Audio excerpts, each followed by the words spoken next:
Yashoda Nandana Brajajana Ranjana.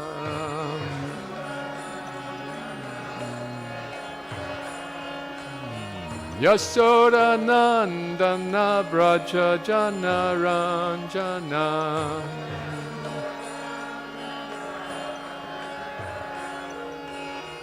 Jamuna Tira Vanachari.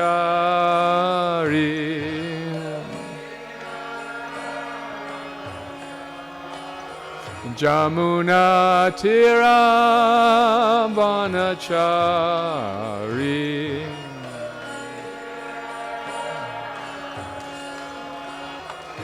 Jaya Radha Madhava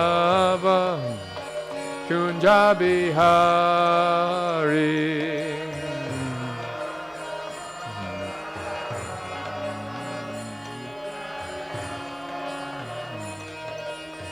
Gopi Janabala Girivardhari.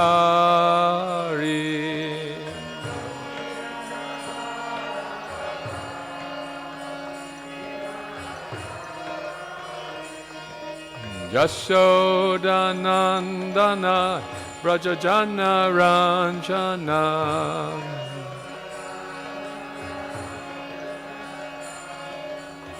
Yashoda Nandana Brajajana Ranjana.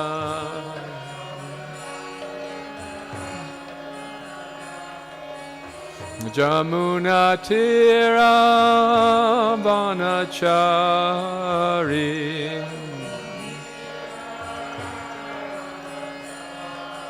Jamuna Tira Vanachari.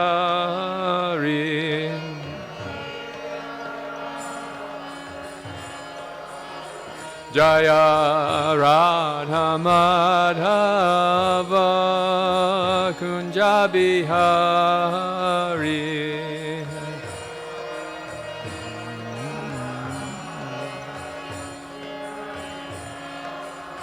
Jaya Radha Madhava Kunja Bihari.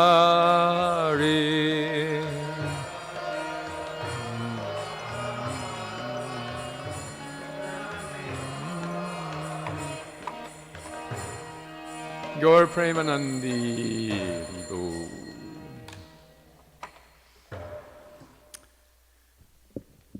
Om Namo Bhagavate Vasudevaya.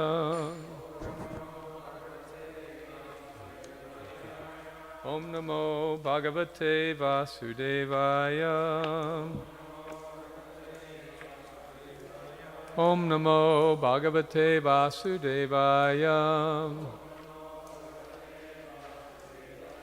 Narayanam Namaskritya Naram Chaiva Narottamam Devim Saraswatim Vyasam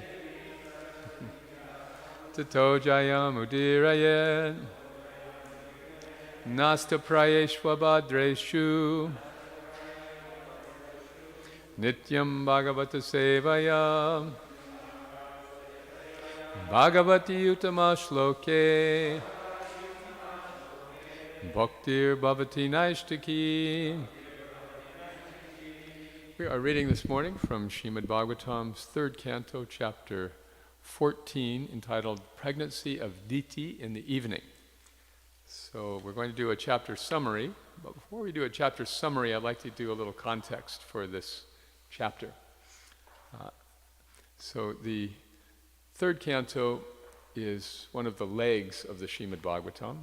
The 1st and 2nd canto being the lotus feet. 3rd and 4th canto are the legs of the body of Srimad Bhagavatam. And they're the legs because the history and background is explained in them. So the rest of the Bhagavatam kind of stands upon what we're learning in these cantos. So the 3rd canto begins with conversation between Krishna and Udava. The events in Srimad Bhagavatam are not chronological. That's what can be confusing about them. You know, in the West we like to see things in a very linear way. A leads to B, leads to C. But the Bhagavatam is more thematic, So it talks about this pastime here of Krishna leaving the world in the 3rd canto. But that actually doesn't take place in detail until the 11th canto. But here Krishna is leaving this world.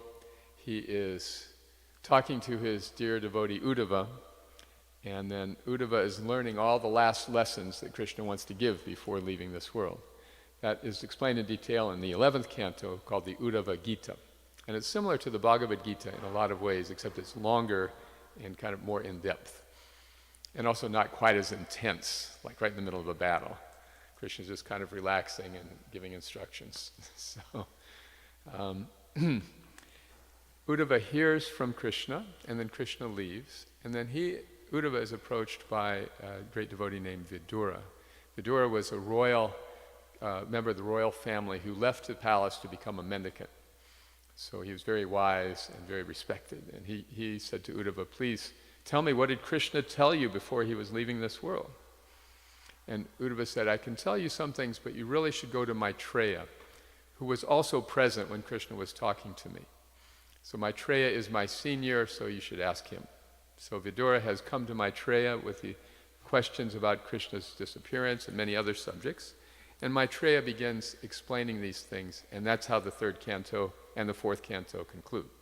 Maitreya talking to Vidura all the way through the end of the 4th canto. So now, yesterday Adikarta Prabhu summarized the previous chapter where, as one of the early historical events of the universe that Maitreya is describing, the Lord has appeared as Varahadev. So Varahadev is the boar incarnation, and boars are really good at picking up things from dirty places.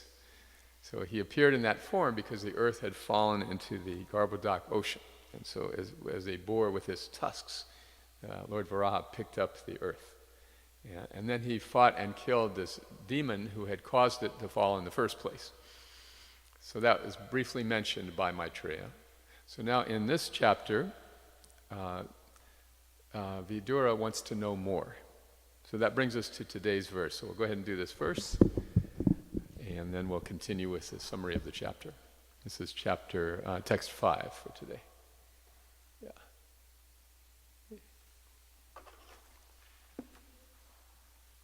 So again, Vidura has just asked, why, in fact, I'll read the question. Please tell me what was the reason for the fight between the demon king and Lord Boar when the Lord was lifting the earth as his pastime? Maitreya uvacha sadhuvira tvaya prishtam avatara katam hare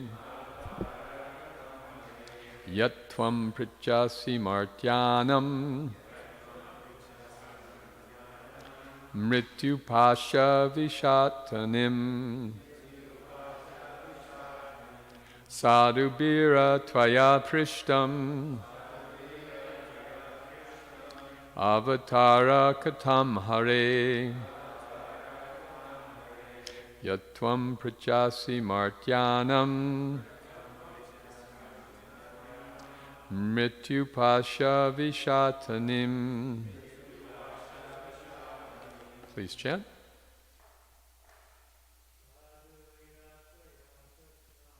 Sadhu vira prishtam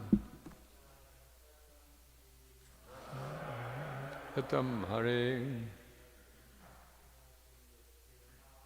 yatvam prichasi martyanam mrityu pasha vishatanim. Sadhu virya tvaya prishtam taram katam hare yatvam prichasi martyanam mrityu pasha visatanim.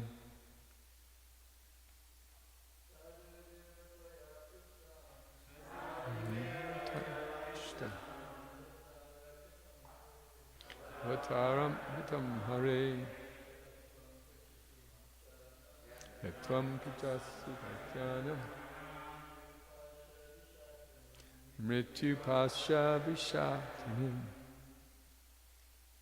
Anyone else?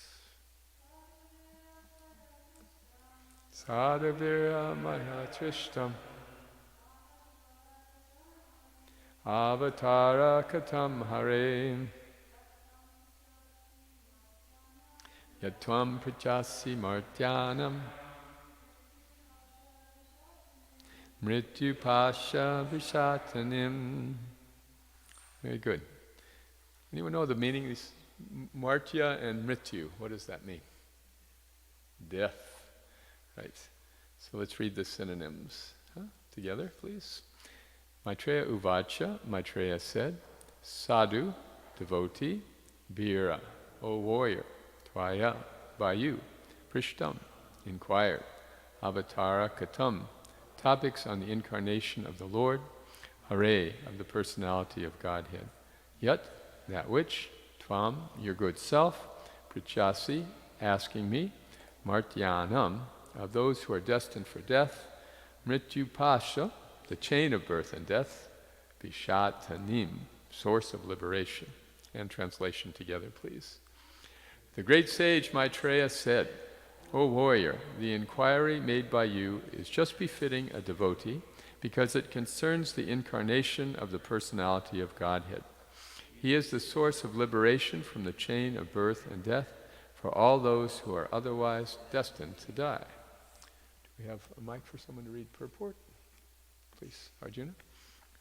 The great sage Maitreya addressed Vidura as a warrior, not only because Vidura belonged to the Kuru family, but because he was anxious to hear about the chivalrous activities of the Lord in his incarnation as Varaha and Nrsimha.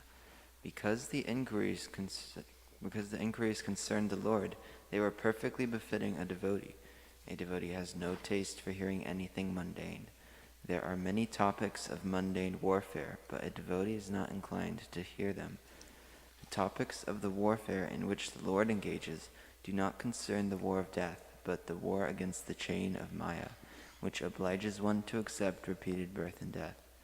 In other words, one who takes delight in hearing the war topics of the Lord is relieved from the chains of birth and death. Foolish people are suspicious of Krishna's taking part in the battle of Kurukshetra, not knowing that his taking part ensured the liberation for all who were present on the battlefield. It is said by Bhishmadev that all who were present on the battlefield of Kurukshetra attained their original spiritual existences after death.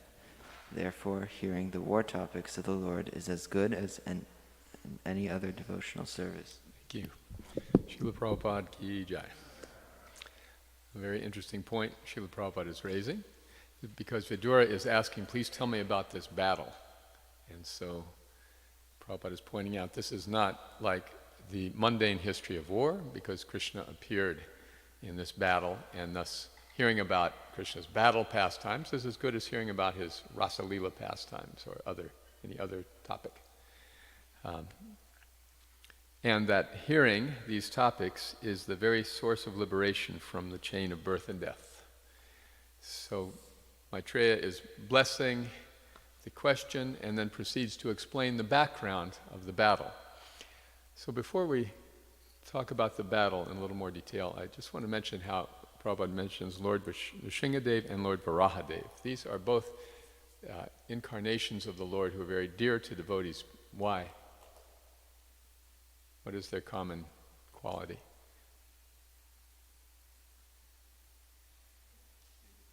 They give protection, yes, they give protection to the devotees. So we think of that very clearly in the pastime of Lord Nrsimhadev protecting Prahlad Maharaj. But Lord Varaha also protected all the residents of the earth by lifting it from the Garbhodak ocean. So in the fifth canto there are descriptions of the residents of Jambudvip offering prayers to various deities of the Lord. And in those prayers there are both devotees of Lord Nrsimhadev as well as Lord Varahadev who offer their prayers for protection. Years ago I started saying these each morning, so may I share this one with you? This is the Varaha mantra. Om Namo Bhagavate Mantra Tattva Lingaya Yakalkrishve Krate Triyuge Namaha. Anyway, in short, it goes that the Lord is worshipped by mantras, by work, by sacrifices, and he is protecting the devotees in his Tri Yuga. Comes in 3 ages. But there's 4 ages. Why is he described as Tri Yuga?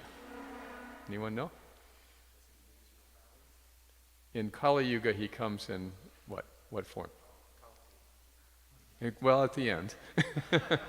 Later on, but in the early part, how does he come? Lord Caitanya, right. So Lord Caitanya was an incarnation of Krishna. He was Krishna himself, but he didn't want anyone to know he was an incarnation. He was Krishna in the form of a devotee. And when people would say to Lord Caitanya, "Oh, you must be God," he would say, "Vishnu, Vishnu, Vishnu." He didn't want to hear it. So he's called the covered incarnation, or Chana avatar. Therefore, Lord Varahadev is known as Tri Yuga. He's described as coming in 3 ages. All right, so Varahadev is, although he's in a form of a boar, which is actually an abominable animal, he is very dear to the devotees because he protects. In Texas, by the way, do you know these feral hogs? They're a big problem. You know about these herds of boars? Florida also. There's herds of wild boars, and they reproduce prolifically, and they can't keep up with them. Probably be running the state in a few years.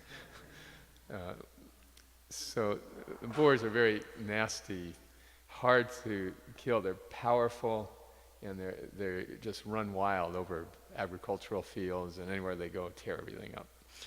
So yet, in spite of that, the Lord appears in the species. So Varahadev is very dear to the devotees because not only does he deliver the devotees, but he annihilates the demons. So the rest of this chapter is telling us the background of the appearance of Lord Varahadev. Okay? So the title of the chapter is The Pregnancy of Deity in the Evening. And because Vidura has asked, Maitreya is giving all the details, like the family history. So in the very early days of the universe, as described in the 3rd and 4th canto, the big problem was filling it up with population.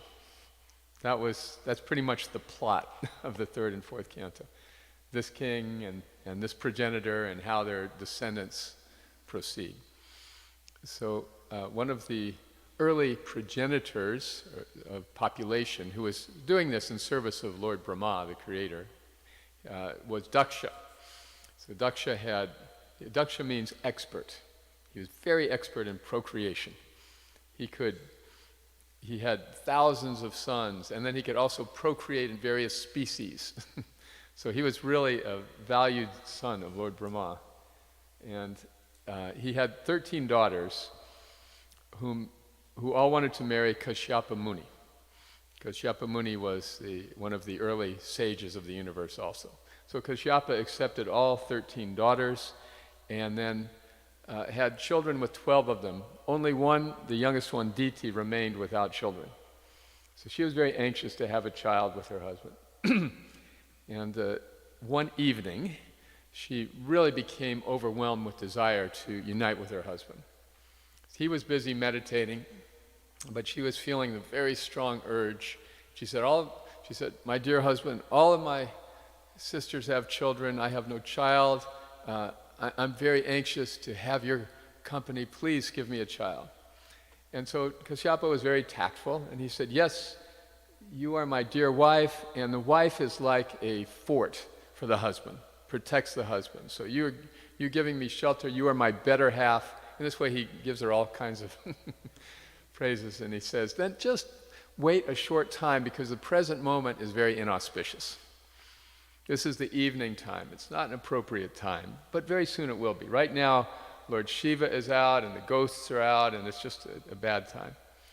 But she said, "I really can't wait." And because Kashyapa, Prabhupada explains, was also a little bit sexually inclined, he said, "All right." So they joined, and then Deity became pregnant by the powerful semen of her husband, Kashyapa, the sage, and immediately she knew it was a mistake.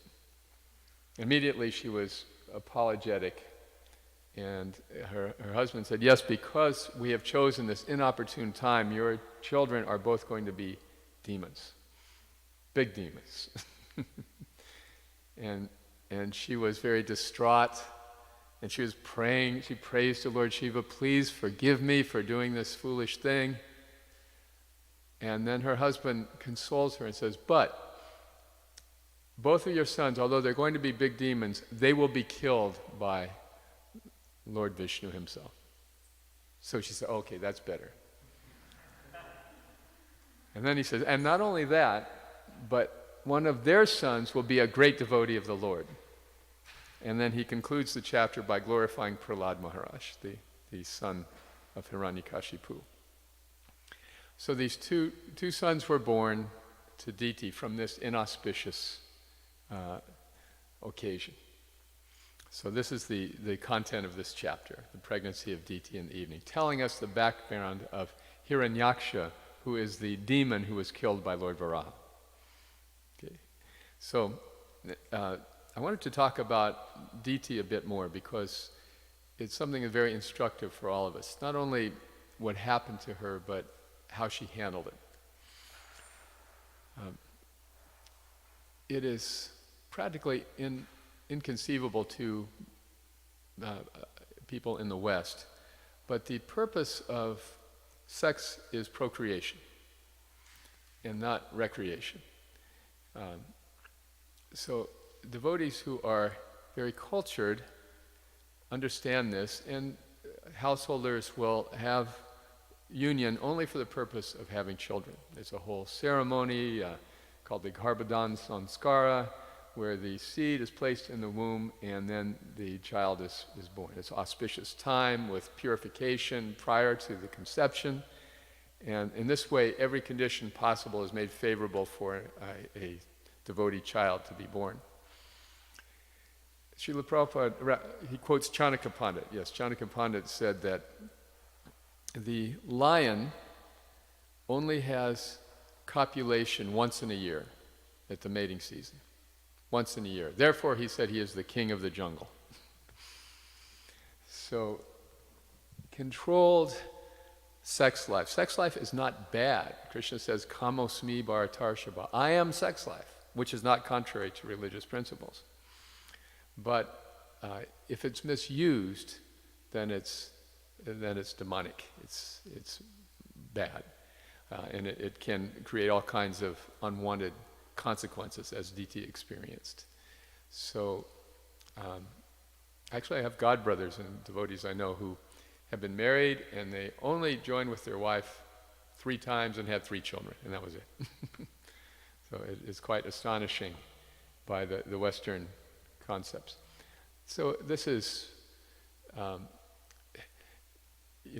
illicit sex is one of our vows. We will avoid illicit sex. So there is some leeway in that. At the very least, it means a monogamous relationship. If you're not married, no sex. If you're married, then sex only for procreation. That's the highest standard. But at least if you stay within the bounds of marriage, you will not fall down from Krishna consciousness. And gradually, as Prabhupada often used the word gradually, one gives up sex life altogether. Whether it's done as a renunciate, a single person, or as a householder, that has to be accomplished before leaving this world and going back to Godhead. So the point of sex is a very powerful impetus, it's a powerful energy, and it can create a lot of unwanted consequences. In Deiti's case, because she couldn't be patient and wait till the appropriate time and appropriate circumstance, she ended up having some very difficult children. They must have had a lot of family counseling.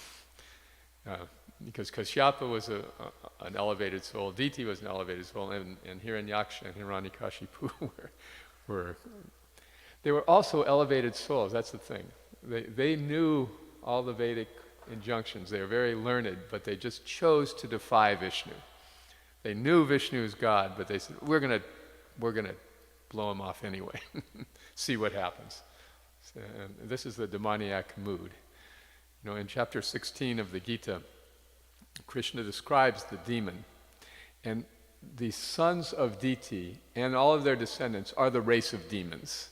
They're known as the Daityas, which means the sons of Deity. So the qualities of the demon are described in chapter 16 of the Gita, which is great for rapping, by the way. It's practically like, it's practically spoken in rap. The demon thinks, today I'm rich.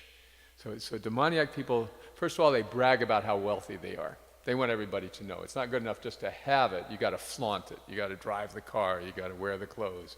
You want everybody, you got to have the bling, right? You want everybody to know, yeah, I'm rich. And you like to talk about it, how rich you are a lot.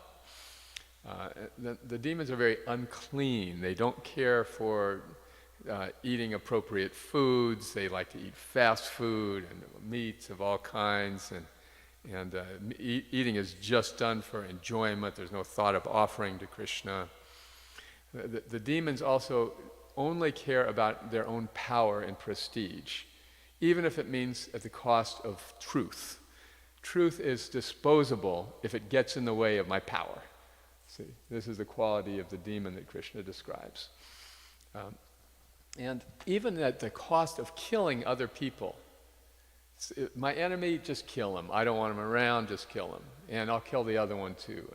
Violence, no qualms about using violence to achieve their ends. This is the demoniac mentality.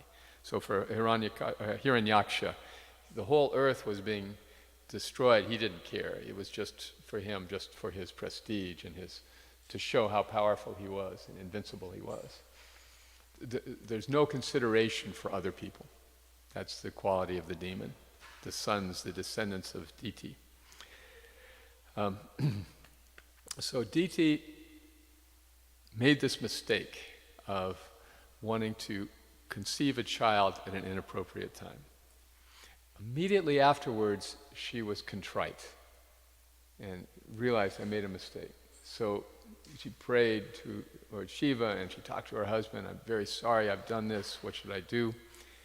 So this is the topic I wanted to discuss this for the rest of our time here, the topic of making mistakes. Anyone ever make mistakes? In the Sri, Dhruva is raising his hand. Dhruva, what mistake have you made?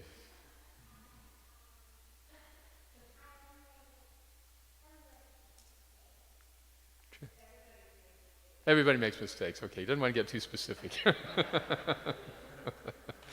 So, yes, in the Sri Ishopanishad, Srila Prabhupada writes about the 4 defects of the conditioned soul. And these are actually sequential. The first defect is that we have imperfect senses. This is something that's really incontrovertible. No one's going to debate that their senses are perfect. Because if we had perfect senses, we'd know what's going on right now in the next room or in Austin or in Dallas. We'd be able to see and hear everything. But our senses are very limited. Even in the audio spectrum, the dog can hear sounds that the human being can't hear. That's why it's, the phrase is used, dog whistle. If people want to say something that's inappropriate, something racial or misogynistic, but they don't want to say it directly, they use a dog whistle and kind of imply it to people who are tuned into it. So similarly, human senses are limited in the spectrum of sound, limited in the spectrum of light. So it's a very good point to start a discussion about bhakti, because no one can deny that the senses are imperfect. So then because our senses are imperfect, we naturally then do what? We make mistakes. We make mistakes, right? Because we have imperfect senses. Actually, I'm going to take this opportunity to rectify one mistake I made 35 years ago. And involves someone in this room. I always remember this as a prime example, and for those of you who are householders are going to keep this in mind. When I was the temple president in Houston, my good wife came up to me and said, Krishna Kripa Prabhu did this and that.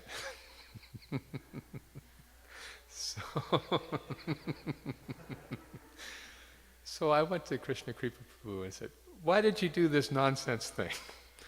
And then he said, I didn't do it and I can prove it. So because of my imperfect senses, I immediately believed something and then failed to investigate. And as a result, I had to eat some crow prasadam. So my apologies for that mistake. Okay, so glad we got that straightened out. What's that? Oh, he even remembers it. It was so.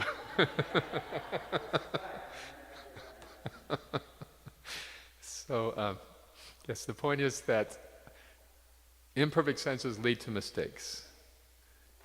We should not trust our senses or even the senses of others. We should verify and do our own investigation. Otherwise, we make mistakes. Mistakes lead us into what? Illusion, right. So the foundational mistake is what? Thinking that we're the body, yes. Our natural inclination is to think, I am this body, because, hey, it works, it does what I tell it to do, and everybody tells me I belong to this family, this race, this nationality, so hey, I am this body, that's who I am, and therefore, because of our imperfect senses, our failure to investigate, we enter into a life of illusion. And then, finally, the last defect, we have imperfect senses, we make mistakes, we therefore become illusioned, yet we do what? We cheat, we claim, I'm perfect. This is again the demoniac mentality in the 16th chapter. Ishwaraham aham bogi samsidhim balaban sukhi. This is the mantra of the demon. You can chant 16 rounds a day. Ishwaraham, I'm the controller. Aham bhogi, I'm the enjoyer. Balavam, I'm strong. Siddhi, I'm perfect and powerful and happy, yes. And I am happy with my perfect power. This is the mentality of the demon. So the mistakes are part of our lives as conditioned souls in this world. Since we make mistakes, how should we deal with them when they happen, when we make them? So the demoniac approach is to deny making any mistake. I didn't make a mistake, you made a mistake, to think I made a mistake.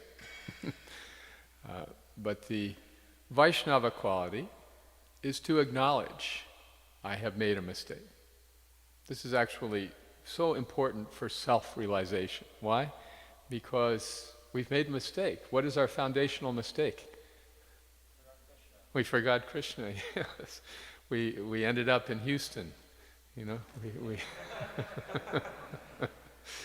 And now we're trying to correct that mistake. But to know that and recognize that we have made that mistake is vitally important. You know, we talk about how the soul loves Krishna, but then somehow leaves the spiritual world, and it seems inconceivable. How could you make such a mistake? It's such a nice place.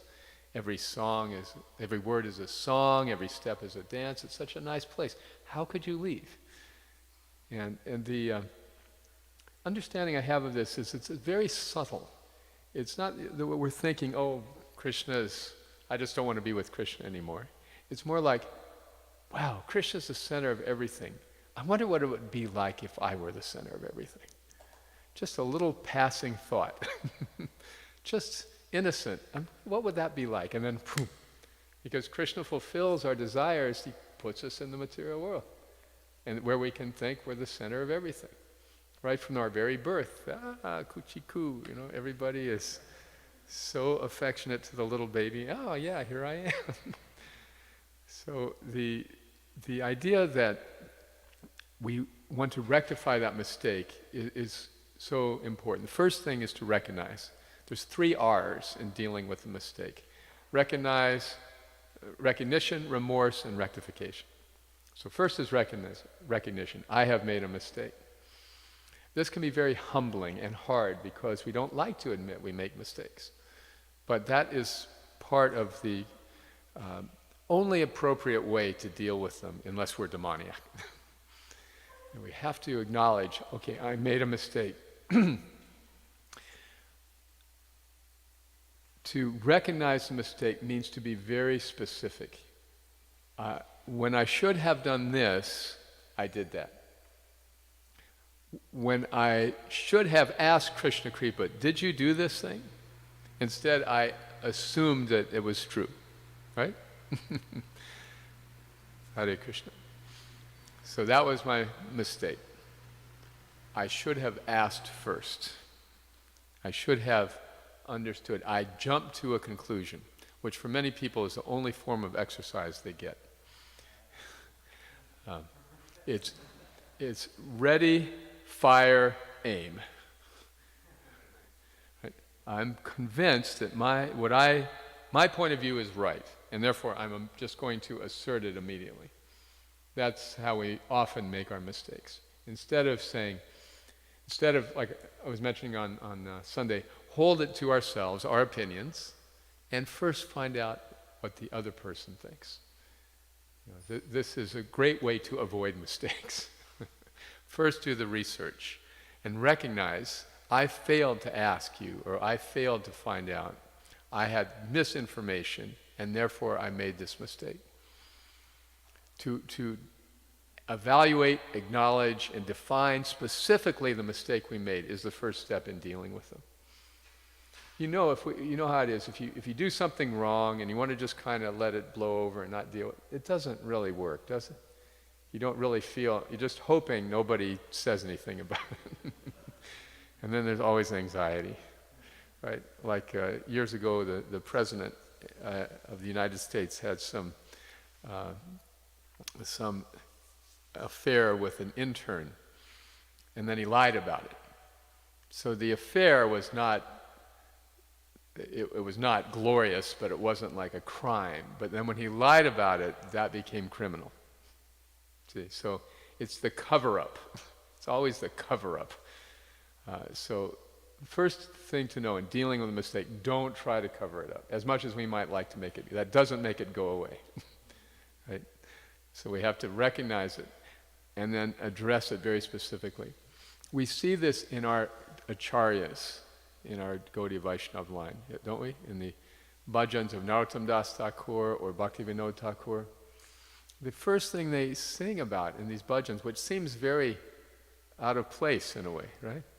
You think these acharyas will sing to glorify Krishna. Well, they do that, but they also sing to glorify their foolishness. They say, I am so fallen to have come to this world. There's no one more fallen than me. Bhaktivinoda, he sings like, when I see other people happy, I feel unhappy. And when I see other people unhappy, I feel happy. That's the kind of person I am. These heartbreaking expressions of humility, they're not just fiction. They're describing their own emotions and identifying their mistakes and acknowledging them. See? So this is part of self-realization. First, to acknowledge, I forgot Krishna and came to this world. And since I've done that, what else could I do that would make any sense? So I'm such a fool that I've left the Supreme Personality of Godhead. How could I think that I'm intelligent about anything? Prabhupada said that one should always remain a fool before one's spiritual master. Always remain a fool. Never think, now I know everything that my guru knows. So, right, identifying the mistake, recognizing the mistake, that's the first R. And then what's the second R? Remorse, right? Feeling regret, feeling actual regret that how this mistake has impacted other people.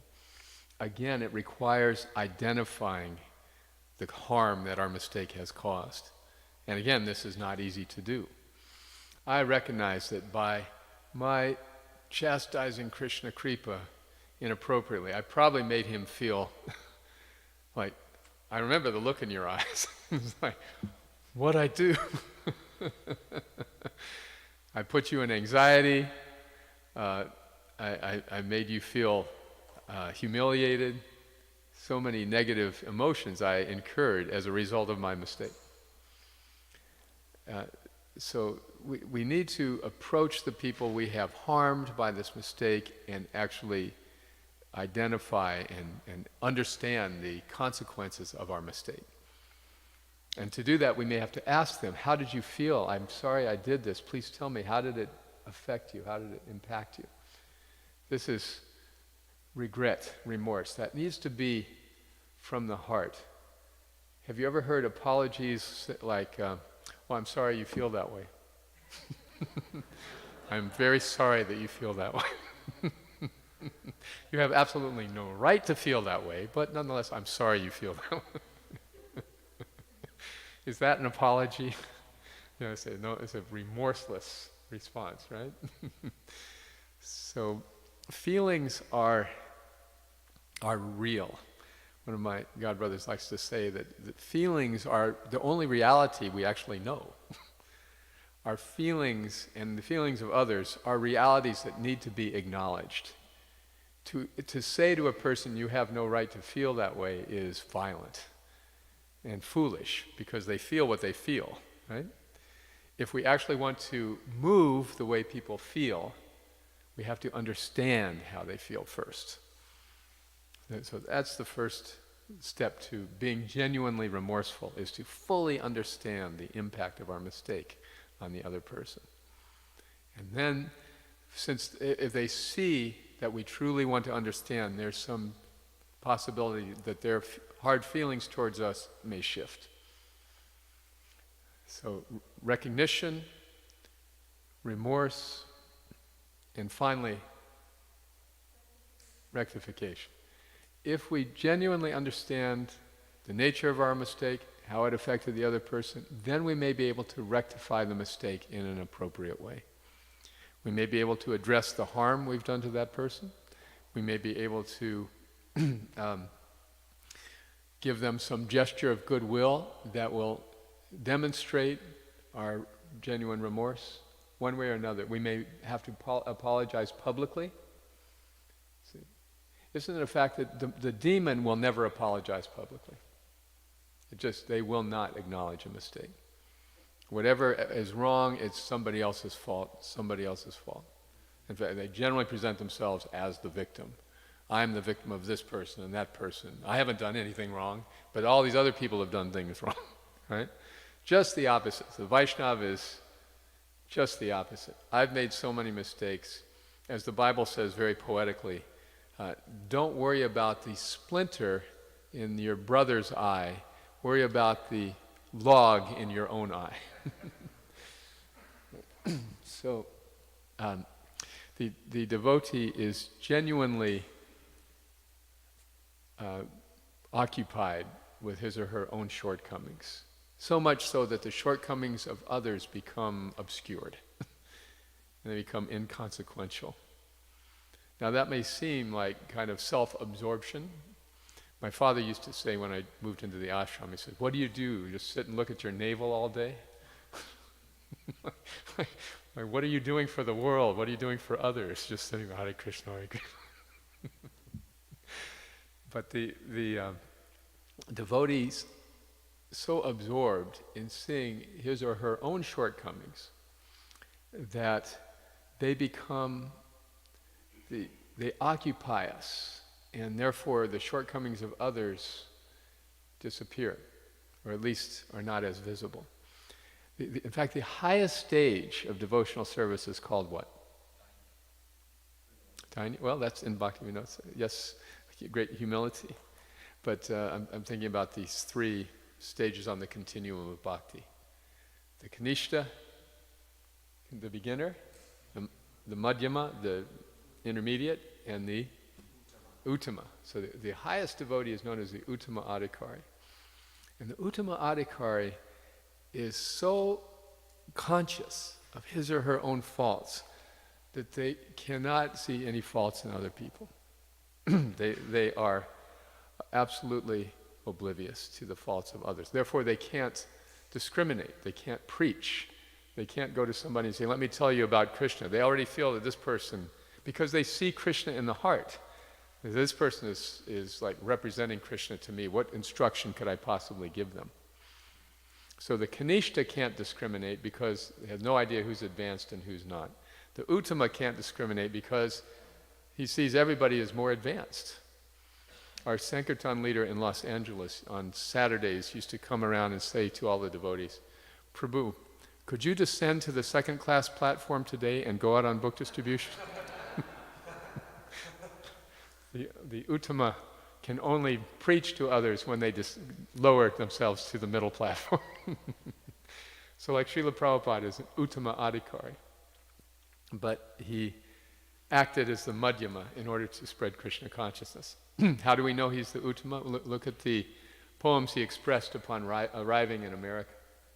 He said, what can I possibly say to these people? Only if you empower me, Krishna, can I do anything of value. He wasn't thinking, I'm going to go and tell all these people about Krishna. He was feeling very helpless, very unqualified. So the more that we are able to acknowledge our mistakes, bring our hearts to the point of genuine remorse, and then do things to correct them, the more we'll be progressing in Krishna consciousness. We should not be afraid to acknowledge our mistakes. We should try to get to the heart of the person we've offended, and then we should do everything we can to make it right. So I'll stop there. Thank you very much. Any comments or questions? Any discussion?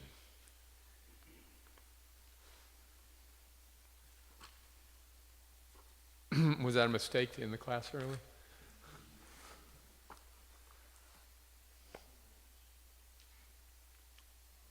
Okay, go ahead. Krishna Kripa Prabhu.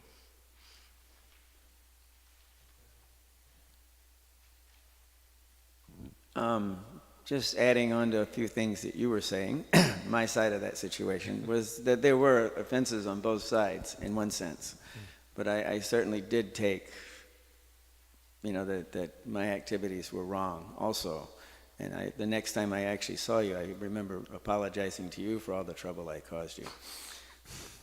Because this is happening between husband and wife, and you want to know, that's the last place anybody ever wants to be.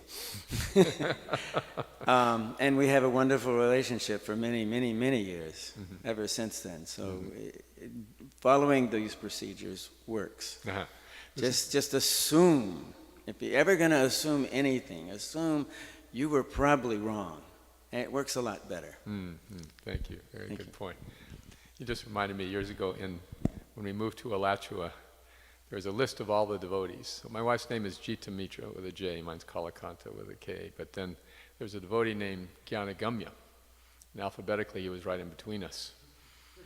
So I called him up and said, Prabhu, Chanaka Pandit says that one who comes between husband and wife becomes the enemy of both. He said, what? Anyway, yes, this is a good point.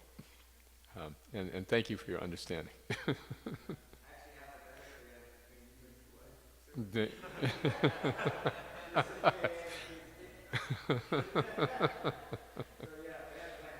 Yes.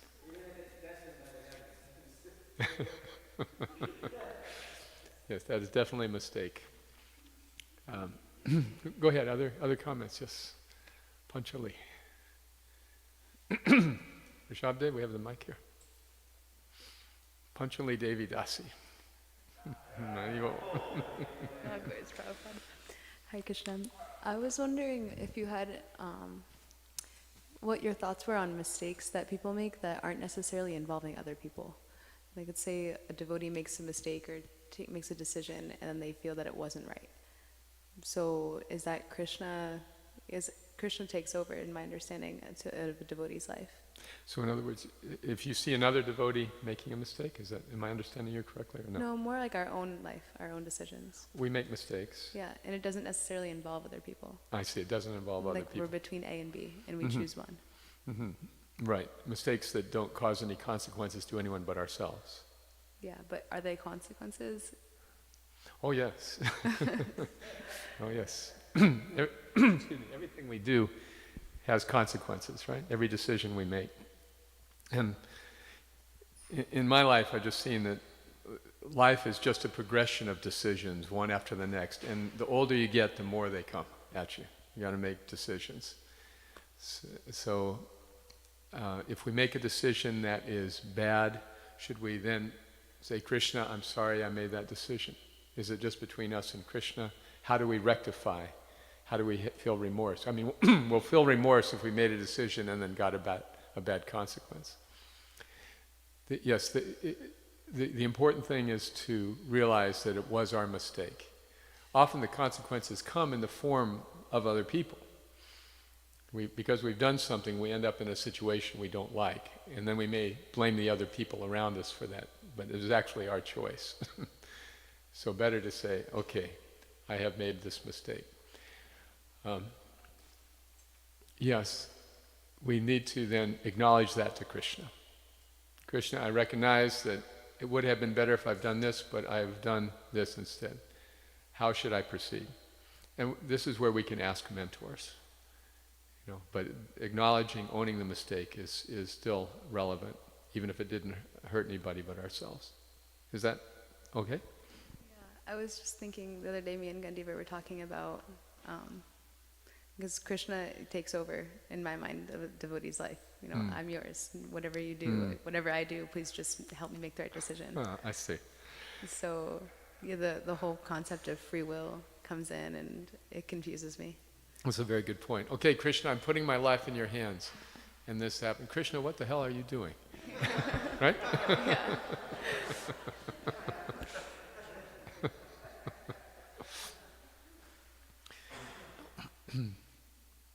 Yes, the things that go right are Krishna's mercy.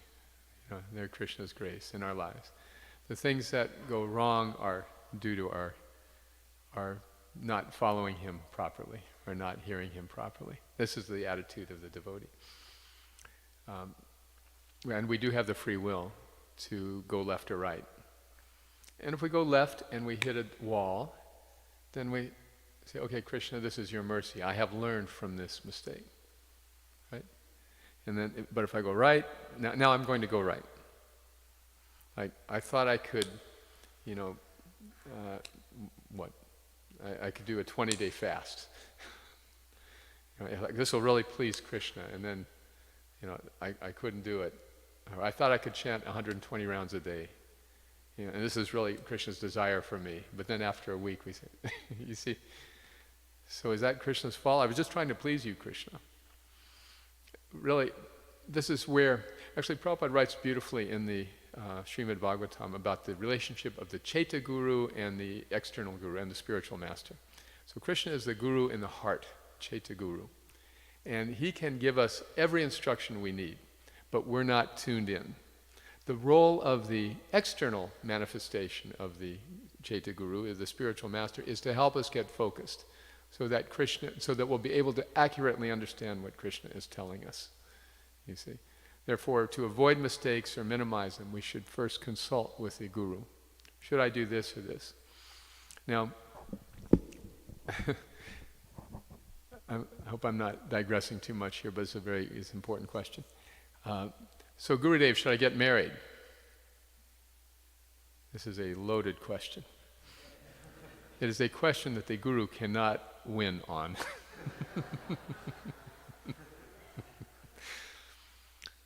So the role of the Guru is to help us understand what are the implications of each path. But that the decision remains ours, because then we own the decision, you see. This actually happened in Srila Prabhupada's pastimes, as you can see. Because, you see, in India, the parents will tell the child, you marry this person. I mean, I've seen that. Those from Indian families know this is a common thing. The child wants to get married, just will talk to the parents, so the parents will say, okay, marry this person. They'll do the astrology, they'll do the research, they'll line it up, right? Anyone here have an arranged marriage? Right, see? It's real. And this is... So when Srila Prabhupada began Iskcon, he would advise, okay, why don't you marry this person? But then those marriages started blowing up. And then he washed his hands of that decision and let them make their own choice, you see. Because the Westerners have quite a different cultural set of values. So, we should run the options by sound it out, but then we have to take responsibility for the decision. It's really, in Krishna consciousness, there's really no wrong decision. Should I serve Krishna this way or this way? There's only the consequences that ensue. So we should carefully evaluate what's going to happen if I choose this, and the Guru will help us do that. Then we make the best decision we can, and then we don't look back. Okay? Thank you. Yes? What's your good name? Hi, your name is? Hare Krishna. So I wanted to ask a question. So what if someone made a mistake? Like, for example, I live in a household that is full of non-devotees, and so I have to help with doing things that are either unclean according to the Krishna Whoa.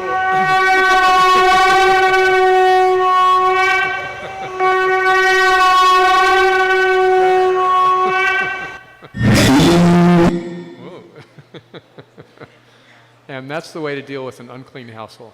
Do I continue? So I live in a household that's not Krishna devotees, and I wanted to kind of ask, like, if I have to help with stuff like food preparation that is not clean or anything, and it's not my choice, but it is a mistake. Is it? What do I do for that? All we can do when we're in situations that we can't control is pray for Krishna's kindness. We can express, Krishna, I wish I weren't in this situation, please help me. Okay? And that's, Srila Prabhupada had to share his refrigerator with people who had meat and dog food in it, And he said, think nothing of it. Because he was just depending on Krishna to extricate him at the right time. So you can still make advancement if you keep that frame of mind. Yeah, I try as best as I can, but because I'm stuck in a household like that, it's kind of hard to progress the way I want to. Krishna is testing you, but like Lord Varahadev, he can also lift you from that unwanted situation and dangerous situation. You'll be all right. Okay. Thank you, Hare Krishna. All right, it's 8:30. Arjuna, last comment here. Thank you. For some of the mistakes, where you know that it was a mistake, but still you don't feel the required amount of remorse to actually rectify it. And it might be like a personal mistake where you did something bad, or like you had a small fall down or something, but you like don't feel enough remorse to actually rectify it, and you might make the mistake again. So how do we? Yes, this is really the key question, Arjuna. How do we soften our hearts to actually take responsibility and care about our mistakes? It begins by really understanding the other person, the person who has been affected by our mistake. And sometimes if a person's mad at us and we don't feel we've made a mistake, we need to understand why they're mad at us. Okay? Then we may be able to see where we went wrong. So it's not enough to say, just dismiss the other person's feelings. We have to explore them. And it's hard. It takes courage. It takes humility. Please tell me how you feel about this situation, to approach a person like that. Not saying you did something wrong or didn't do something wrong, just trying to understand their feelings. And then there's a possibility of, if we see where we screwed up, that we can feel remorseful and hurt this person, okay? All right? And also on like a personal, like maybe someone like tries intoxications or something, and they don't feel enough remorse to actually quit it or get back on track. And so how would they build up the remorse when they know it's wrong? That's a very good example because, Prabhupada talks about the 4 pillars of sinful life and their connections with the 4 pillars of religion, right? So illicit sex destroys cleanliness. Gambling destroys honesty. But the other 2 are interchangeable. He describes them in different places. Meat eating destroys compassion, but also intoxication, he describes, destroys compassion. Meat eating destroying compassion is obvious, but intoxication destroying compassion, it's a little more subtle, but it's also very plain, isn't it?